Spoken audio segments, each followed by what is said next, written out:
வணக்கம் ஃப்ரெண்ட்ஸ். நம்ம இந்த வீடியோவில் 6th ஸ்டாண்டர்ட் டேர்ம் 2ல் ஜாகிரஃபியில் யூனிட் 1 ரிசோர்ஸஸ் அப்படின்ற லெசன் தான் பார்க்க போகிறோம். ஃபஸ்ட்டு லெசன் ஆரம்பிக்கும் போது ஒரு திருக்குறள் கொடுத்துருக்காங்க. என்ன அப்படின்னா, இது 736வது குறள். என்ன சொல்ல வராங்க அப்படின்னா, கேடரியா கெட்ட இடத்தும் வளம் குன்றா நாடென்ப நாட்டின் தலை. பிரித்து படித்தா ஈஸியாக புரிஞ்சிடும். கேடரியா அப்படின்னா என்னதுன்னா, எந்த விதத்துலேயும் கெடுதல் வராத அளவுக்கு ஒரு ப்ரொடெக்டடான ஒரு நாடு இருக்குது. கெட்ட இடத்தும், ஒருவேளை அந்த நாட்டுக்கு ஏதாவது கெடுதல் வந்தால் கூட வளங்குன்றா நாடென்ப, அதில் உள்ள ரிசோர்ஸஸ், அதாவது வளங்களை வச்சு அந்த நாட்டை பழைய நிலைமைக்கு கொண்டு வரணும். அப்படி இருக்கிற ஒரு நாடு தான் நாட்டின் தலை.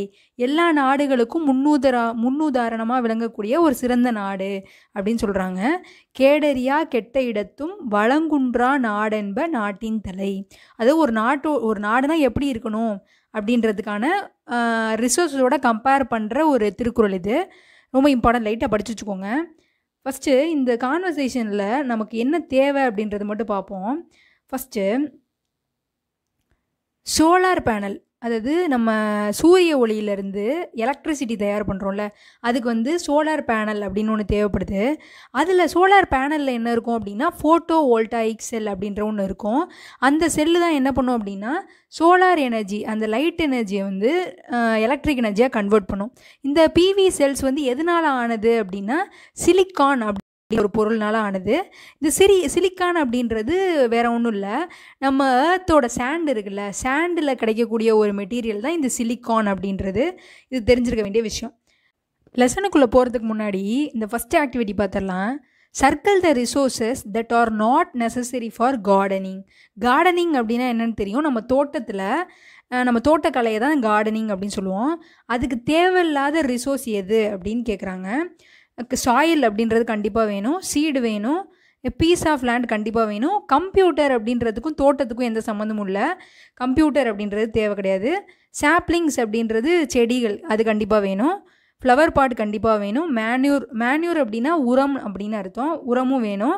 டெக்ஸ்ட் புக் அப்படின்றது கார்டனிங்க்கு தேவையில்லை. ஸோ இதுக்கு ஆன்சர் கம்ப்யூட்டரும் டெக்ஸ்ட் புக்கும் தேவை கிடையாது. ஃபஸ்ட்டு உள்ளே போகலாம். ரிசோர்ஸஸ் அப்படின்னா என்ன அர்த்தம் அப்படின்னா, நம்ம ஹியூமன் நீட்ஸ், மனித தேவைகளை பூர்த்தி செய்கிற எல்லாமே ரிசோர்ஸஸ் தான். இப்போது ஒரு பொருள் நம்மளோட தேவையை தீர்த்து வைக்குது, அது யூஸ்ஃபுல்லாக இருக்குது அப்படின்னா அதுக்கு ஒரு மதிப்பு இருக்குது அப்படின்னு அர்த்தம். அப்போ மதிப்பு உள்ள எல்லாமே ரிசோர்ஸஸ் அப்படின்னு சொல்லிடுறோம். அப்போது நம்ம வீட்டிலலாம் அடிக்கடி சொல்லுவாங்க, காசு போட்டு வாங்கி கொடுத்தேன், இப்படி அந்த பொருளோட மதிப்பே தெரியாமல் நடந்துக்கிறியே அப்படின்னு சொல்லி திட்டுவாங்க. அப்போது காசு கொடுத்து வாங்குற பொருளுக்கு மட்டும்தான் மதிப்பு இருக்கா அப்படின்னு கேட்டால் இல்லை. நான் கமர்ஷியல் ரிசோர்ஸஸ் அப்படின்றது சிலது இருக்குது, கமர்ஷியல் ரிசோர்ஸஸ் அப்படின்றது இருக்குது. அதாவது சில ரிசோர்ஸஸ் எல்லாம் காசு கொடுத்து வாங்க மாட்டோம், அது நமக்கு நேச்சுரலாகவே கிடச்சிரும். அதெல்லாம் நம்ம நான் கமர்ஷியல் அப்படின்னு சொல்லுவோம். கமர்ஷியல் அப்படின்னா காசு கொடுத்து வாங்குற ரிசோர்ஸ் எல்லாமே கமர்ஷியல் அப்படின்னு சொல்லுவோம். இதுக்கு என்ன எக்ஸாம்பிள் எனக்கு புரிகிற மாதிரி சொல்லுங்கள் அப்படின்னு கேட்டால், கமர்ஷியல் ரிசோர்ஸஸ்க்கு ரொம்ப பெஸ்ட் எக்ஸாம்பிள் பெட்ரோலியம். இப்போ கிடுகிடுன்னு ஏறிக்கிட்டே இருக்குது விலை வேறு, அதனால கமர்ஷியல் அப்படின்னு சொன்னால் பெட்ரோல் நல்லா எக்ஸாம்பிளாக சொல்லலாம். நான் கமர்ஷியலுக்கு கீழே என்ன வரும் அப்படின்னா, ஏரு, வாட்டரு, அந்த மாதிரி காசே கொடுக்காம நமக்கு சேர்ற நான் கமர்ஷியல் ரிசோர்ஸஸ் தான் இது எல்லாமே. காசு கொடுத்து வாங்க மாட்டோம், ஆனாலும் அது ரிசோர்ஸஸ் தான், ஏன்னா அது நமக்கு யூஸ்ஃபுல்லாக இருக்குது. ஹாட்ஸு அப்படின்னு சொல்லி ஒன்று கொடுத்துருக்காங்க. Do all the items in your shopping list have commercial value. அதாவது இப்போ நம்ம கடைக்கு போகிறதுக்கு முன்னாடி என்னென்ன ஜாமான்லாம் வேணும் அப்படின்னு சொல்லி ஒரு லிஸ்ட்டு ரெடி பண்ணுவோம், அதான் ஷாப்பிங் லிஸ்ட் அப்படின்னு சொல்கிறாங்க. அது எல்லாமே கமர்ஷியல் வேல்யூ உள்ளதா, அதாவது காசு கொடுத்து வாங்குற மாதிரியான பொருளா அப்படின்னு கேட்குறாங்க. ஆப்வியஸாக எஸ் தான். ஏன் அப்படின்னா, இப்போ நம்ம கடைக்கு போய் ஒரு பொருள் வாங்குகிறோம் அப்படின்னா கண்டிப்பாக காசு கொடுக்கணும், கடைக்காரனும் சும்மா கொடுக்க மாட்டான். ஸோ இதுக்கு ஆன்சர் எஸ் அப்படின்றத ஆன்சரு. அடுத்து டூ யூ நோ அப்படின்னு சொல்லி ஒரு பாக்ஸ் கொடுத்துருக்காங்க. என்ன அப்படின்னா, இப்போது எந்த ஒரு பொருளோட யூஸும் தெரிஞ்சதுக்கு அப்புறம் மட்டும்தான் அதை நம்ம ரிசோர்ஸ்ன்னு சொல்லுவோம். அதே மாதிரி மனுஷனோட தேவை எப்போவுமே சேஞ்ச் ஆகிட்டே இருக்குது. அந்த சேஞ்சுக்கு ஏற்ற மாதிரி ரிசோர்ஸஸும் மாறிக்கிட்டே இருக்குது. என்ன சொல்ல வராங்க எனக்கு ஒன்றுமே புரியலையே அப்படின்னா, அதுக்கு பெஸ்ட் எக்ஸாம்பிள் கொடுக்குறாங்க. இப்போது 2 முக்கியமான ஃபேக்டர்ஸு, டைமு, டெக்னாலஜி இது ரெண்டும் தான் ஒரு பொருள் வந்து ரிசோர்ஸாக இல்லையா அப்படின்றத தீர்மானிக்குது அப்படின்னு சொல்கிறாங்க. இப்போது எனக்கு புரியலை அப்படின்னா இதை மட்டும் ஞாபகம் வச்சுங்க. டைம் அண்ட் டெக்னாலஜி இந்த ரெண்டும் தான் ஒரு பொருள் வந்து ரிசோர்ஸாக இல்லையா அப்படின்றத தீர்மானிக்குது. ஏன் அப்படின்ற எக்ஸாம்பிள் நான் சொல்கிறேன். இப்போ நம்ம வந்து பெட்ரோல் இல்லைனா டீசல் போடுற பைக் வந்து யூஸ் பண்ணிருக்கோம். இன்னும் கொஞ்சம் நாளில் பெட்ரோல் டீசல்லாம் காலியாயிரும். ஸோ டைமை பொறுத்து சில ரிசோர்ஸ் வந்து எக்ஸாஸ்டிபிள். இப்போ தீர்ந்து போச்சு அப்படின்னா கொஞ்ச நாளில் நம்ம அதுக்கு பதிலாக ஒரு ஆல்டர்னேட்டிவ் கண்டுபிடிக்கணும். சரி, ஆல்டர்னேட்டிவ் என்ன பண்ணலாம் அப்படின்னு யோசிச்சா சன்லைட்டை யூஸ் பண்ணி நம்ம எலக்ட்ரிசிட்டி ஜென்ரேட் பண்ணி எலக்ட்ரிக் பைக்ஸ் வந்து யூஸ் பண்ணலாம் அப்படின்னு சொல்லி ஒரு ஆல்டர்னேட்டிவ் கண்டுபிடிக்கிறோம். இதுக்கு வந்து ரொம்ப இம்பார்ட்டன்ட் என்ன, சோலார் பேனல் அப்படின்ற ஒரு டெக்னாலஜி வேணும். ஏன் அப்படின்னா அதுதான் சோலார் எனர்ஜியை வந்து எலக்ட்ரிக்கல் எனர்ஜியாக கன்வெர்ட் பண்ணும். அப்போ தான் நம்மளோட பேசிக் நீட்ஸ் வந்து தேவை வந்து பூர்த்தி ஆகும். ஸோ நம்ம வந்து டெக்னாலஜியும் இம்பார்ட்டன்ட்டு, டைமும் இம்பார்ட்டன்ட்டு. இது ரெண்டும் தான் ஒரு பொருள் வந்து ரிசோர்ஸாக இல்லையா அப்படின்றத முடிவு பண்ணுது. ஸோ இந்த பாக்ஸ் வந்து ரொம்ப இம்பார்ட்டன்ட்டு. அடுத்ததாக ரிசோர்ஸஸ் வந்து 3 டைப்பாக கிளாஸிஃபை பண்ணுறாங்க. நேச்சுரல், மேன்மேட், ஹியூமன் ரிசோர்ஸஸ் அப்படின்னு 3 டைப் ஆஃப் ரிசோர்ஸ் சொல்கிறாங்க. இதை பற்றி தான் நம்ம உள்ள டீட்டெயிலாக பார்க்க போகிறோம். இப்போ உள்ளே போயிடலாம். நேச்சுரல் ரிசோர்ஸ்னால் என்ன அப்படின்னு கேட்டால் சிம்பிளாக நேச்சர்லேருந்து கிடைக்கிற எல்லாமே நேச்சுரல் ரிசோர்ஸஸ்ஸு, அவ்வளோதான் அப்படின்னு ஈஸியாக ஆன்சர் சொல்லிடலாம். எக்ஸாம்பிள் என்ன கொடுத்துருக்காங்கன்னா air, water, soil, minerals, natural vegetation and wildlife இது எல்லாமே நேச்சர்லேருந்து கிடைக்கிறதுனால இது நம்ம நேச்சுரல் ரிசோர்ஸஸ் அப்படின்னு சொல்கிறோம். இப்போது ஒரு பொருளோட ஒரு நேச்சுரல் ரிசோர்ஸஸ் வந்து எதை டிபெண்ட் பண்ணியிருக்கோம் அதோட யூஸ் அப்படின்னா அது எந்த பிளேஸில் கிடைக்குது, அதே மாதிரி அது வந்து எப்படி அவைலபிளாக இருக்குது, எந்த ஃபார்மில் இருக்குது, எந்த மாதிரியான டெக்னாலஜி வந்து அதை யூஸ் பண்ணுறதுக்கு தேவை அப்படின்றதெல்லாம் பொறுத்து ஒரு நேச்சுரல் ரிசோர்ஸ் வந்து இருக்கும் அப்படின்னு சொல்கிறாங்க. நேச்சுரல் ரிசோர்ஸோட கிளாஸிஃபிகேஷன்ஸ் என்னென்ன அப்படின்னு பார்க்க போகிறோம். நிறைய கிளாஸிஃபிகேஷன் பண்ணியிருக்காங்க. ஆரிஜின் பேஸ் பண்ணி, டெவலப்மெண்ட் பேஸ் பண்ணி, ரினியூவபிலிட்டி, டிஸ்ட்ரிபியூஷன், ஓனர்ஷிப் இந்த மாதிரி 5 டைட்டிலுக்கு கீழே கிளாஸிஃபிகேஷன் பண்ணியிருக்காங்க. ஃபஸ்ட்டு ஆரிஜின் பேஸ் பண்ணி கிளாஸிஃபை பண்ணோம் அப்படின்னா பயோட்டிக், ஏபயோட்டிக், அதாவது எதுலேருந்து அந்த ரிசோர்ஸ் வந்து உருவாகுது, உயிருள்ள பொருள்லேருந்து உருவாகுதா இல்லை உயிரற்ற பொருள்லேருந்து உருவாகுதா அப்படின்றத பொறுத்து 2 கிளாஸிஃபிகேஷனு. எல்லா லிவிங் பீயிங்ஸ்லேருந்தும் உருவாகிற ரிசோர்ஸஸ் வந்து நம்ம பயாட்டிக் ரிசோர்ஸஸ் அப்படின்னு சொல்லுவோம். இந்த ஒரு லிவிங் ரிசோர்ஸஸ்னால் என்னென்ன அப்படின்னா பிளான்ட்டு, அனிமலு இல்லைனா மைக்ரோ ஆர்கானிசம், உயிருள்ள எல்லாத்துலேருந்தும் வர ரிசோர்ஸ் வந்து பயாட்டிக் ரிசோர்ஸ், உயிருள்ள ரிசோர்ஸஸ் அப்படின்னு சொல்கிறோம். ஏபயாட்டிக் அப்படின்னா என்னத்தோன்னா உயிரில்லாத பொருள்லேருந்து வர ரிசோர்ஸஸ் வந்து ஏபயாட்டிக். எக்ஸாம்பிள் வந்து லேண்டு, வாட்டரு, ஏரு, மினரலு இது எல்லாமே ஏபயாட்டிக் ரிசோர்ஸஸ், ஏன்னா அதுக்கு உயிர் இல்லை. இந்த பயாட்டிக் ரிசோர்ஸஸ் அதாவது உயிருள்ள ரிசோர்ஸஸோட தேவை வந்து மனுஷனுக்கு ஆதி காலத்துலேருந்தே இருந்துக்கிட்டு தான் இருந்திருக்கு. ஹியூமன் நீட்ஸுக்காக ஏன்ஷியன் மென் அதாவது பழங்கால மனுஷன் வந்து அவனுக்கு தேவையானதை வந்து ஸ்டோர் பண்ணி பாதுகாத்து வச்சுருந்து அதை யூஸ் பண்ணிகிட்டு இருந்தான். இனிஷியலாக பழைய கற்கால மனிதனுக்கு என்ன முக்கியமான தேவை இருந்துச்சு, சாப்பாடு, கிளாத்திங், ட்ரெஸ்ஸு, தங்குறதுக்கு இடம், இது 3 தான் அவங்களோட அடிப்படை தேவையாக இருந்துச்சு. அது இல்லாமல் வேட்டையாடுறது, அப்புறம் ஃபுட் கேதரிங்கு, மீன் பிடிக்கிறது, ஃபாரஸ்ட்ரி இந்த மாதிரி விஷயத்தின் மூலமாக அவனோட அடிப்படை தேவையை அவன் வந்து பூர்த்தி செஞ்சுக்கிட்டான். யார்? Old ancient menu.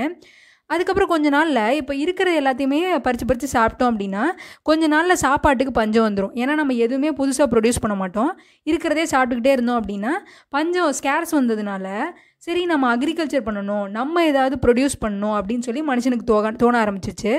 அதுக்கப்புறம் தான் இந்த அக்ரிகல்ச்சர் அப்படின்ற விஷயம் வந்துச்சு. அக்ரிகல்ச்சருக்கு கண்டிப்பாக விலங்குகளோட உதவி கண்டிப்பாக தேவை. ஸோ கேட்டில் ரியரிங், ஆடு மாடு வளர்க்குறது அப்படின்றதும் ஆட் ஆயிடுச்சு. அடுத்ததாக ஏபயாட்டிக் ரிசோர்ஸஸ் அப்படின்னு சொல்லும்போது ஏர்லி மேனுக்கு வந்து ஏபயாட்டிக் ரிசோர்ஸஸ் அப்படின்றது ரொம்ப முக்கியமான விஷயமா இருந்துச்சு.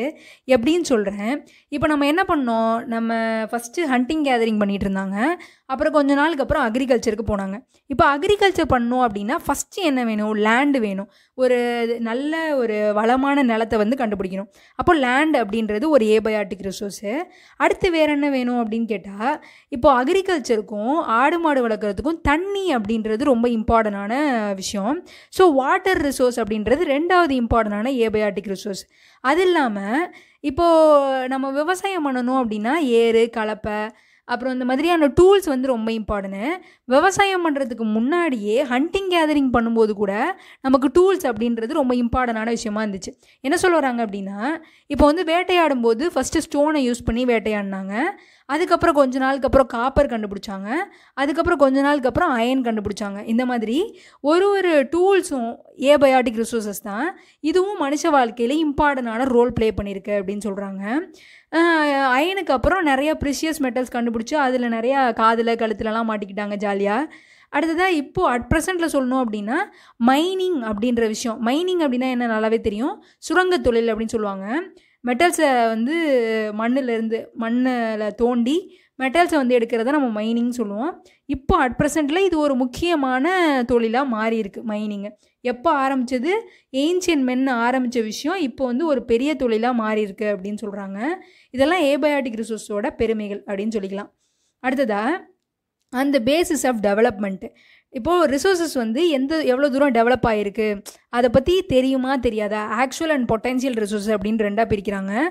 ஆக்சுவல் ரிசோர்ஸ் அப்படின்னா என்னத்துன்னா, இப்போ வந்து ஒரு ரிசோர்ஸ் வந்து எவ்வளோ இருக்குது, அதோட குவான்டிட்டி எவ்வளவு, அதோட யூஸ் என்ன அப்படின்ற ரெண்டுமே தெரிஞ்சிருந்துச்சுன்னா அது ஆக்சுவல் ரிசோர்ஸ் அப்படின்னு சொல்லுவோம். அதாவது எக்ஸாம்பிளாக நெய்வேலியிலேருந்து கோல் எடுக்கிறோம், அதில் வந்து எவ்வளோ கோல் இருக்குது அப்படின்றது நமக்கு தெரியும், அதோட யூசேஜ் என்ன அப்படின்றது நமக்கு தெரியும். ஸோ அதை வந்து நம்ம ஆக்சுவல் ரிசோர்ஸ் அப்படின்னு சொல்லுவோம்.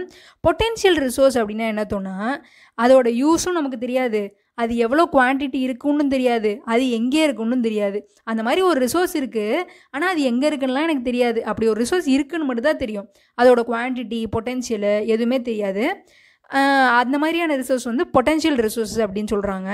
எக்ஸாம்பிள் என்ன சொல்கிறாங்க அப்படின்னா, marine east, bay of Bengal, Arabian சீல நிறையா மெரைன் ஈஸ்ட் இருக்குது. ஆனால் அதை வந்து எடுக்கிறதுக்கான டெக்னாலஜி நம்மக்கிட்ட இல்லை. அதேமாதிரி அது எங்கே இருக்குது அப்படின்றதையும் ஃபைன் பண்ண முடியல, இருக்குன்னு மட்டும் தான் தெரியுது. இந்த மாதிரியான ரிசோர்ஸ் வந்து பொட்டென்ஷியல் ரிசோர்ஸ் அப்படின்னு சொல்கிறாங்க. மெரைன் ஈஸ்ட்டை பற்றி ஒரு பாக்ஸ் கொடுத்துருக்காங்க. என்ன அப்படின்னா, கிரேட்டர் பொட்டென்ஷியல் தேன் டெரிட்டரியல் ஈஸ்ட். இப்போ நிலத்தில் கிடைக்கிற ஈஸ்ட்டை விட இது வந்து அதிக பொட்டென்ஷியல், அதிக நல்லா இருக்கும், ஒரு எஃபிஷியண்ட்டாக இருக்கும் அப்படின்னு சொல்கிறாங்க. இந்த ஈஸ்ட்டை வந்து எதுக்கு யூஸ் பண்ணுவாங்க அப்படின்னா, பேக்கிங்கு, ப்ரூவிங்கு, ஒயினு, பயோ எத்தனால், அப்புறம் மெடிக்கல் சம்மந்தமாக, மருந்து சம்மந்தமாக, ஃபார்மக்யூட்டிக்கல், ப்ரோட்டீன் ப்ரொடக்ஷன், இந்த மாதிரி நிறைய யூஸ் இருக்குது மெரைன் ஈஸ்ட்டுக்கு. ஆனால் இன்னும் அதை வந்து நம்ம கண்டுபிடிச்சி எடுக்கலை. So it is a potential resource. On the basis of exhaustibility. அதாவது எக்ஸாஸ்டிபிலிட்டி அப்படின்னா என்னத்தோன்னா, அந்த ரிசோர்ஸ் வந்து தீந்து போகாது, எடுக்க வந்துக்கிட்டே இருக்கும், இல்லை ஒரு அளவுக்கு தான் வரும், அதுக்கப்புறம் அது தீந்து போயிடும் அப்படின்றத பேஸ் பண்ணி ரெண்டாக பிரிக்கிறாங்க. ரினியூவபிள் ரிசோர்ஸஸ், நான் ரினியூவபிள் ரிசோர்ஸஸ். ரினியூவபிள் அப்படின்னா அந்த வேர்ட்லேயே புரியும், ரினியூ. அதாவது இப்போ நம்ம ஒரு பொருளை எடுத்து யூஸ் பண்ணிக்கிட்டே இருக்கோம், ஆனால் அது வந்து வந்துக்கிட்டே இருக்கும், அந்த மாதிரியான ரிசோர்ஸ் வந்து ரினியூவபிள் ரிசோர்ஸ் அப்படின்னு சொல்லுவோம். எக்ஸாம்பிள் வந்து ஏரு, வாட்டரு, சன்லைட், இதெல்லாம் வந்து தீந்தே போகாது. ஆனாலும் இந்த மாதிரியான ரினியூவபிள் ரிசோர்ஸஸ் நம்ம வந்து அளவுக்கு அதிகமாக யூஸ் பண்ணிக்கிட்டே இருந்தோம், நம்ம வந்து அலட்சியமாக யூஸ் பண்ணிக்கிட்டே இருந்தோம்னா அதோட அளவு வந்து ஒரு காலத்தில் கம்மியாகிறதுக்கு வாய்ப்பு இருக்குது. இது எதை சொல்கிறாங்க அப்படின்னா, வாட்டரை சொல்கிறாங்க. இப்போ வாட்டரை வந்து நம்ம செலவு பண்ணிட்டே இருந்தோம், அதோட யூஸ் இல்லாமல் நம்ம பாட்டுக்கு வீணாக்கிட்டே இருந்தோம் அப்படின்னா அது கொஞ்சம் நாளில் தீந்து போகிறதுக்கு வாய்ப்பு இருக்குது அப்படின்னு சொல்கிறாங்க. அடுத்து லிமிட்டடாக கிடைக்கக்கூடிய நேச்சுரல் ரிசோர்ஸ் வந்து நான் ரினியூவபிள் ரிசோர்ஸஸ். அதாவது இது வந்து ரினியூ ஆகாது, இப்போ எவ்வளோ இருக்கோ அதை நம்ம யூஸ் பண்ணிட்டோம் அப்படின்னா அது தீந்து போயிடும். அந்த மாதிரி ரிசோர்ஸ் வந்து நான் ரினியூவபிள் ரிசோர்ஸ் அப்படின்னு சொல்கிறோம். இதை வந்து ரீப்ளேஸ் பண்ணுறதுக்கு வேறு ஏதாவது ரிசோர்ஸ் வந்து கண்டுபிடிக்கணும். எக்ஸாம்பிள் வந்து coal, petroleum, natural gas, other minerals, இது எல்லாமே ஒரு தடவை எடுத்து யூஸ் பண்ணிட்டோம் அப்படின்னா அது திரும்பி உருவாகிறதுக்கு பல லட்ச வருஷங்கள் வந்து ஆகிறதுக்கு வாய்ப்பு இருக்குது. ஸோ இதெல்லாம் நான் ரினியூவபிள் ரிசோர்ஸஸ். இந்த மாதிரி ரிசோர்ஸ் வந்து அதுவே ரினியூ பண்ணிக்க முடியாது, இது ரொம்ப தட்டுப்பாடு உள்ளது, அது இல்லாமல் கொஞ்ச நாளில் இது வந்து ஃபுல்லாக காலி ஆயிரும். அப்படி காலியாகிற சமயத்தில் நம்ம புது ரிசோர்ஸ் ஏதாவது கண்டுபிடிச்சி வச்சுருக்கணும் ரிசர்ச் மூலமாக. இந்த மாதிரி நம்ம கண்டுபிடிச்ச ஒரு புது ரிசோர்ஸ் தான் என்ன சொல்கிறாங்க அப்படின்னா விண்ட் எனர்ஜி அப்படின்னு சொல்கிறாங்க. விண்ட் எனர்ஜி வந்து இது வந்து இன்னும் பொட்டென்ஷியல் எனர்ஜியாக தான் இருக்குது. எக்ஸாம்பிளாக இது வந்து எந்த இடத்துல வந்து விண்டு நமக்கு அதிகமாக கிடைக்கும், விண்ட் எனர்ஜி, இல்லை எந்த மாதிரியான அளவு வந்து நமக்கு கிடைக்கும் அப்படின்றது இன்னும் தெரியலை. இருந்தாலும் விண்ட் எனர்ஜி வந்து ஒரு ரினியூவபிள் ரிசோர்ஸ், அதை கரெக்டாக யூட்டிலைஸ் பண்ணணும் அப்படின்னு சொல்கிறாங்க. அடுத்ததாக on the basis of distribution, எந்த இடத்துலலாம் இது இருக்குது, இதோட பரவலை பொறுத்து ரிசோர்ஸை வந்து ரெண்டாக பிரிக்கிறாங்க. லோக்கலைஸ்ட் அண்ட் யூனிவர்சல் ரிசோர்ஸஸ் அப்படின்னு ரெண்டாக பிரிக்கிறாங்க. லோக்கலைஸ்ட் அப்படின்னா என்னத்துன்னா ஒரு பர்டிகுலர் ரீஜியனில் மட்டும்தான் இருக்கும். அந்த ரிசோர்ஸ் வந்து லோக்கலைஸ்டு. எக்ஸாம்பிள் வந்து மினரல்ஸ் வந்து சொல்லலாம். ஏன்னா மினரல்ஸ் வந்து பிளாட்டியூ ரீஜியனில் தான் அதிகமாக இருக்கும், மற்ற இடத்துலலாம் அதிகமாக காணப்படாது. அதை வந்து லோக்கலைஸ்டு அப்படின்னு சொல்கிறோம். இதுவே யூனிவர்சல் அப்படின்னா என்னத்துன்னா உலகத்தில் எல்லா இடத்துலையுமே இந்த ரிசோர்ஸ் கிடைக்கும். என்ன அப்படின்னா சன்லைட், ஏர். நம்ம பெஸ்ட் எக்ஸாம்பிள் கொடுக்கணுன்னா எல்லாத்துக்குமே சன்லைட், ஏர் கொடுத்தா மோஸ்ட்டாக அது வந்து ஃபிட் ஆயிரும். அடுத்ததாக அந்த பேசிஸ் ஆஃப் ஓனர்ஷிப்பு, அந்த ரிசோர்ஸோட ஓனர்ஷிப்பை பொறுத்து இதில் வந்து நாலு கிளாஸிஃபிகேஷன் பண்ணுறாங்க. Individual, community owned, national, international. Individual அப்படின்னா ஒரு தனிப்பட்ட மனுஷனுக்கு சொந்தமான ரிசோர்ஸை வந்து இண்டிவிஜுவல் ரிசோர்ஸ் அப்படின்னு சொல்கிறாங்க. எக்ஸாம்பிள் வந்து அப்பார்ட்மெண்ட்டு, வீடு, நிலம், இதெல்லாமே இண்டிவிஜுவல் ரிசோர்ஸ். கம்யூனிட்டி ஓன்ட் அப்படிங்கும்போது ஒரு குரூப் ஆஃப் கம்யூனிட்டி வந்து அந்த ரிசோர்ஸை யூஸ் பண்ணுவாங்க. எக்ஸாம்பிள் வந்து பார்க்கு, இந்த மாதிரி பிளேசஸ் வந்து ஒரு கம்யூனிட்டிக்கான ரிசோர்ஸ் அப்படின்னு சொல்கிறாங்க. அடுத்ததான் நேஷ்னல் ரிசோர்ஸு. நேஷ்னல் ரிசோர்ஸ் அப்படின்னா ஒரு கண்ட்ரிக்கு சொந்தமான ரிசோர்ஸ் வந்து நம்ம நேஷ்னல் ரிசோர்ஸ் அப்படின்னு சொல்லுவோம். ஒரு பொலிட்டிக்கல் பவுண்ட்ரி இல்லை ஓஷன் ஏரியாவை சுற்றி இருக்கிற ரிசோர்ஸ் எல்லாமே நம்ம வந்து நேஷ்னல் ரிசோர்ஸ் அப்படின்னு சொல்கிறோம். எக்ஸாம்பிள் வந்து tropical forest region of India. இந்தியாவில் இருக்கிற ட்ராபிக்கல் ஃபாரஸ்ட் ரீஜியன் வந்து national resource. Tropical rain forest பற்றி சொல்லணும் அப்படின்னா உலகத்தோட லார்ஜஸ்ட் ஃபார்மசி அப்படின்னு சொல்கிறாங்க. ஏன் அப்படின்னா 25% மெடிசினல் பிளான்ஸ் வந்து இங்கே தான் இருக்கான். அந்தளவுக்கு நிறையா மருத்துவ குணம் வாய்ந்த தாவரங்கள் வந்து இந்த ட்ராபிக்கல் ஃபாரஸ்ட்டில் இருக்குது. Example cinchona. அடுத்து இன்டர்நேஷ்னல் ரிசோர்ஸஸ். இன்டர்நேஷ்னல் ரிசோர்ஸ்க்கு பெஸ்ட் எக்ஸாம்பிள் என்ன அப்படின்னா ஓப்பன் ஓஷன். இப்போ கடலில் இருக்கிற ரிசோர்ஸஸ் வந்து யாரை வேணாலும் போய் அதை யூஸ் பண்ணிக்கலாம். அது வந்து இந்த நாட்டுக்கு சொந்தம், அந்த நாட்டுக்கு சொந்தம் அப்படின்லாம் பிரிக்க முடியாது. இது வந்து இன்டர்நேஷ்னல் லெவலில் அக்ரிமெண்ட் மூலமாக எல்லாருமே அதை யூஸ் பண்ணிக்கலாம். எக்ஸாம்பிள் வந்து அம்பர்கிரிஸ் அப்படின்றத நம்ம வந்து எல்லா நாடுமே யூஸ் பண்ணிகிட்டு இருக்கோம். அம்பர்கிரிஸ் அப்படின்னா என்னத்தோ அப்படின்னா ஸ்பெர்ம் வேல்லேருந்து கிடைக்கக்கூடிய ஒரு பொருள் தான் அம்பர்கிரிஸு. இது வந்து இதோட பவுண்ட் வந்து எவ்வளோ அப்படின்னா $63,000 ஒரு பவுண்டோட விலை வந்து $63,000. இது எதுக்கு யூஸ் பண்ணுறாங்க அப்படின்னா பெர்ஃப்யூம் இண்டஸ்ட்ரியில் யூஸ் பண்ணுறாங்க, ஸ்மெல்லுக்காக. மேன்மேட் ரிசோர்ஸஸ் அப்படின்னா இப்போ நேச்சுரலாக கிடைக்கக்கூடிய ரிசோர்ஸஸை டெக்னாலஜியை யூஸ் பண்ணி ப்ராசஸ் பண்ணுறோம். இப்போது எக்ஸாம்பிள் சொல்லணும் அப்படின்னா இப்போ சுகர் கேன் வந்து நேச்சுரலாக கிடைக்குது, அதை வந்து நம்ம ப்ராசஸ் பண்ணி சுகர் ப்ரொடியூஸ் பண்ணுறோம். இப்போ சுகர் அப்படின்றதான் மேன்மேட் ரிசோர்ஸஸ், மனுஷனால் டெக்னாலஜியை யூஸ் பண்ணி உருவாக்கின ரிசோர்ஸஸ் அப்படின்றது தான் நம்ம மேன்மேட் ரிசோர்ஸஸ் அப்படின்னு சொல்கிறோம். எக்ஸாம்பிளாக பிரிட்ஜு, ஹவுஸு, ரோடு, இது எல்லாமே மனுஷனால் கட்டப்பட்டது அப்படின்றதுனால இது எல்லாமே மேன்மேட் ரிசோர்ஸஸ். இப்போது ரா மெட்டீரியலாக இருக்கிறத நம்ம ஃபினிஷ்டு கூட்ஸாக மாற்றணும் அப்படின்னா அதை செகண்டரி ஆக்டிவிட்டி அப்படின்னு சொல்லுவாங்க. எக்ஸாம்பிள் வந்து ப்ரைமரி ஆக்டிவிட்டி அப்படின்னா விவசாயம் பண்ணுறது எல்லாமே ப்ரைமரி ஆக்டிவிட்டி சொல்லுவோம். அந்த விவசாயத்தில் வர்ற பொருளை டெக்னாலஜி யூஸ் பண்ணி ப்ராசஸ் பண்ணோம் அப்படின்னா அதை வந்து செகண்டரி ஆக்டிவிட்டி அப்படின்னு சொல்லுவோம். இப்போது இந்த செகண்டரி ஆக்டிவிட்டிக்கு மேனோட ஸ்கில்லும் ஐடியாஸும் கண்டிப்பாக தேவைப்படுது. இதுதான் நம்ம வந்து மேன் மேட் ரிசோர்ஸஸ் அப்படின்னு சொல்கிறோம், இந்த ரிசோர்ஸ் எல்லாமே. அடுத்து ஹியூமன் ரிசோர்ஸஸ்ஸு. இப்போது நம்ம ஹியூமன் அப்படின்றதே ஒரு நேச்சர்லேருந்து வந்த ஒரு கிரியேச்சர் தான். அப்போ நேச்சர் கீழே ஹியூமனை கொண்டு வர வேண்டியதுன்னா ஏன் தனியாக ஹியூமன் ரிசோர்ஸ் அப்படின்னு சொல்கிறோம் அப்படின்னா இப்போது டாக்டர்ஸ் இருக்காங்க, இன்ஜினியர்ஸ் இருக்காங்க, அப்புறம் வந்து டெக்னீஷியன்ஸ் இருக்காங்க. இந்த மாதிரி அவங்களோட அறிவுத்திறனையும் அவங்களோட நாலேஜையும் யூஸ் பண்ணி நிறைய ரிசோர்ஸஸ் வந்து கண்டுபிடிக்கிறாங்க. அதனால நம்ம ஹியூமனை வந்து ஒரு ரிசோர்ஸ் அப்படின்னு சொல்லி தனியாக கிளாஸிஃபை பண்ணுறோம். இப்போது டெர்ஷியரி ஆக்டிவிட்டீஸ் அப்படின்னு சொல்லும்போது ப்ரைமரி அண்ட் செகண்டரி ஆக்டிவிட்டீஸை வந்து எல்லா இடத்துக்கும் கொண்டு போகணும் அப்படின்னா கண்டிப்பாக டிரான்ஸ்போர்ட்டும் ட்ரேடும் வேணும். எக்ஸாம்பிளாக இப்போ வந்து அரிசி விளைய வைக்கிறோம், இல்லை ஒரு பொருளை உற்பத்தி பண்ணுறோம், அப்போ கண்டிப்பாக ஒரு இடத்துலேருந்து இன்னொரு இடத்துக்கு கொண்டு போக வேண்டியது இருக்கும். அப்போது டிரான்ஸ்போர்ட்டும் ட்ரேடும் முக்கியம். அப்போது அந்த இடத்துல ஹியூமன் இல்லாமல் அது நடக்கவே நடக்காது. ஸோ அதனால தான் நம்ம வந்து ஹியூமன் ரிசோர்ஸஸ் அப்படின்னு ஒரு தேர்டு கிளாஸிஃபிகேஷன் பண்ணுறோம். இந்த ரிசோர்ஸ் பற்றி வள்ளுவர் என்ன சொன்னார்னு ஃபஸ்ட்டு இன்ட்ரொடக்ஷனில் பார்த்தோம். காந்தி என்ன சொல்லியிருக்காரு அப்படின்றத இப்போ பார்க்க போகிறோம். இப்போது நம்மளோட ரிசோர்ஸஸ் எல்லாமே எல்லாரோட தேவைகளுக்கும் பூர்த்தி ஆகிற அளவுக்கு தான் இருக்குது. ஆனால் எல்லாரோட பேராசையும் அதால் பூர்த்தி செய்ய முடியாது. அப்படி பேராசைப்படும் போது தான் நம்மளோட ரிசோர்ஸ் எல்லாமே தீர்ந்து போகுது அப்படின்னு சொல்கிறாரு. இப்போது என்ன மாதிரியான எக்ஸ்ப்ளாய்டேஷன் நடக்குது அப்படின்னா ஓவர் எக்ஸ்ப்ளாய்டேஷன்.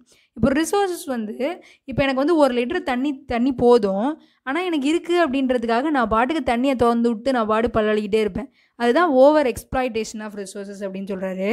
அது இல்லாமல் நம்மளோட தேவை வந்து நமக்கு வந்து 2 பக்கெட் இருந்தாலே போதும், இருந்தாலும் ஒரு 10 பக்கெட் பிடிச்சி வைப்போம், அது வீணாக போனால் சாய்ச்சி விட்டுக்கலாம் அப்படின்ற அன்லிமிட்டெட் நீட்ஸ் தேவை வந்து அதிகமாகிட்டே போயிட்டு இருக்கிறதுனால நம்மளோட ரிசோர்ஸஸும் கம்மியாகிட்டே போயிட்டுருக்கு அப்படின்னு சொல்கிறாரு. ரிசோர்ஸ் பிளானிங்கு, அதாவது இப்போ ரிசோர்ஸ் அப்படின்றது சரியாக யூட்டிலைஸ் பண்ணணும், சரியாக பயன்படுத்தணும் அப்படின்றதுக்கான டெக்னிக்ஸை தான் நம்ம இதில் சொல்ல போகிறோம். ரிசோர்ஸ் அப்படின்றது லிமிட்டெடு, அதாவது கொஞ்சம் தான் இருக்குது. அப்படிங்கும்போது அதை நம்ம ப்ராப்பராக பிளான் பண்ணி யூஸ் பண்ணணும். ஏன் அப்படின்னா அப்போ தான் ஃப்யூச்சர் ஜென்ரேஷனுக்கு அது போய் சேரும். இப்போ நம்மளே எல்லா பெட்ரோலையும் காலி பண்ணிட்டோம் அப்படின்னா ஃப்யூச்சர் ஜென்ரேஷனுக்கு பெட்ரோலில் வண்டிலாம் ஓடுமா, கரண்ட்டில் தானே நாங்களாம் ஓடிட்டுருக்கோம் அப்படின்ற மாதிரி சொல்கிற நிலமை வந்துடும். ஸோ அதை வந்து நம்ம லிமிட்டடாக யூஸ் பண்ணோம். லிமிட்டடாக யூஸ் பண்ணுறது மட்டும் இல்லாமல் இந்த ரிசோர்ஸஸ் வந்து எல்லா இடத்துலையும் பரவி இருந்தால் பரவாயில்ல. இப்போ இந்தியாவை பொறுத்த வரைக்கும் க்ரூட் ஆயில் அப்படின்றது கம்மியாக தான் நம்ம ப்ரொடியூஸ் பண்ணுறோம். இதுவே கல்ஃப் கண்ட்ரீஸில் அதிகமாக ப்ரொடியூஸ் பண்ணுறாங்க. இந்த மாதிரி வேர்ல்டில் அங்கங்கே ரிசோர்ஸஸ் அப்படின்றது கிடைக்கிது, எல்லா இடத்துலையும் ஒரே மாதிரி கிடைக்கிறது இல்லை. அதே மாதிரி இப்போ ஓவர் எக்ஸ்ப்ளாய்ட் பண்ணாமல் அதை வந்து ப்ரொடக்ட் பண்ணுறது அப்படின்றது ரொம்ப இம்பார்ட்டன்ட்டு. ப்ரொடக்ஷன் பண்ணணும். அடுத்து கன்சர்வேஷன் ஆஃப் ரிசோர்ஸஸ். இப்போ ரிசோர்ஸஸை வந்து ரொம்ப கேர்ஃபுல்லாக யூஸ் பண்ணுறது தான் நம்ம கன்சர்வேஷன் அப்படின்னு சொல்கிறோம். கன்சர்வேஷன்னா ரொம்ப பாதுகாப்பாக அந்த ரிசோர்ஸ் வந்து பாதுகாத்து வைக்கணும். பாப்புலேஷன் வந்து இன்க்ரீஸ் ஆகிட்டே இருக்கிறதுனால நம்மளோட தேவைகளும் அதிகமாகிட்டே இருக்குது. அதனால நம்ம நேச்சுரல் ரிசோர்ஸை அதிகமாக யூஸ் பண்ணிக்கிட்டே இருக்கோம். அதனால் அது தீர்ந்து போகிறதுக்கான வாய்ப்புகளும் இருக்குது. இப்போ இந்த மாதிரி நம்ம ரிசோர்ஸ் தேவை அதிகமாகும் போது நம்ம அதுக்கு ஆல்டர்னேட்டிவாக என்ன பண்ணுறது அப்படின்றத யோசிக்கணும். ஏன் அப்படின்னா இப்போ ஃப்யூச்சர் ஜென்ரேஷனுக்கு நம்ம ரிசோர்ஸை வந்து கொண்டு போய் சேர்க்க வேண்டியது நம்மளோட கடமை. அதை தான் நம்ம என்ன சொல்கிறோம் அப்படின்னா சஸ்டைனபிள் டெவலப்மெண்ட் அப்படின்னு சொல்கிறோம். இப்போது நான் இன்றைக்கி பெட்ரோல் யூஸ் பண்ணுறேன், என்னோடய தேவைக்கு மட்டும் நான் யூஸ் பண்ணுறேன். ஏன் அப்படின்னா நான் நிறைய யூஸ் பண்ணிவிட்டேன், என்னோடய ஃப்யூச்சர் ஜென்ரேஷனுக்கு அது இல்லாமல் போயிடும். அப்படி இல்லாமல் இருக்கக்கூடாது அப்படின்றதுக்காக நான் வந்து கம்மியாக யூஸ் பண்ணுறேன் அப்படின்றது தான் சஸ்டெயினபிள் டெவலப்மெண்ட் அப்படின்னு சொல்கிறாங்க. நம்ம ஏன் சஸ்டெயினபிள் டெவலப்மெண்ட்டை ஃபாலோ பண்ணணும் அப்படின்னா கீழே 4-5 ரீசன் கொடுத்துருக்காங்க. இப்போ வந்து எப்படியெல்லாம் அது வந்து டிப்ளீஷன் ஆகுது, எப்படிலாம் காலி ஆகுது அப்படின்றத கண்டுபிடிக்கணும், அதுக்கான ரீசனை கண்டுபிடிக்கணும். அப்படி கண்டுபிடிச்சிட்டோன்னா நம்ம வந்து அதிகமாக ரிசோர்ஸை வந்து வேஸ்ட் பண்ண மாட்டோம் அப்படின்னு சொல்கிறாங்க. வேஸ்ட்டும் பண்ணக்கூடாது, எக்ஸஸ் கன்சம்ஷனும் பண்ணக்கூடாது, தேவைக்கு ஏற்ற மாதிரி தான் யூஸ் பண்ணணும். ரிசோர்ஸை வந்து ரீயூஸ் பண்ணணும், ரீசைக்கிள் பண்ணணும், பொல்யூஷன்லேருந்து ப்ரிவென்ட் பண்ணணும், என்விரான்மெண்ட்டை ப்ரொடெக்ட் பண்ணணும், நேச்சுரல் வெஜிடேஷன் அண்ட் வைல்ட் லைஃப்பை வந்து ப்ரிசர்வ் பண்ணணும். இப்போ நம்மளோட ரியல் டைம் ரிசோர்ஸஸ்க்கு பதிலாக ஆல்டர்னேட்டிவ் ரிசோர்ஸ் ஏதாவது இருக்குமா அப்படின்னு பார்த்து யூஸ் பண்ணணும். அது இல்லாமல் கன்சர்வ் பண்ணுறதுக்கு 3R வந்து இம்பார்ட்டன்ட் சொல்லுவாங்க: reduce, reuse, recycle. Okay friends, video யூஸ்ஃபுல்லாக இருந்திருக்கும் நம்புகிறேன். மறக்காமல் சப்ஸ்கிரைப் பண்ணுங்கள், உங்கள் ஃப்ரெண்ட்ஸ்க்கும் ஷேர் பண்ணுங்கள்.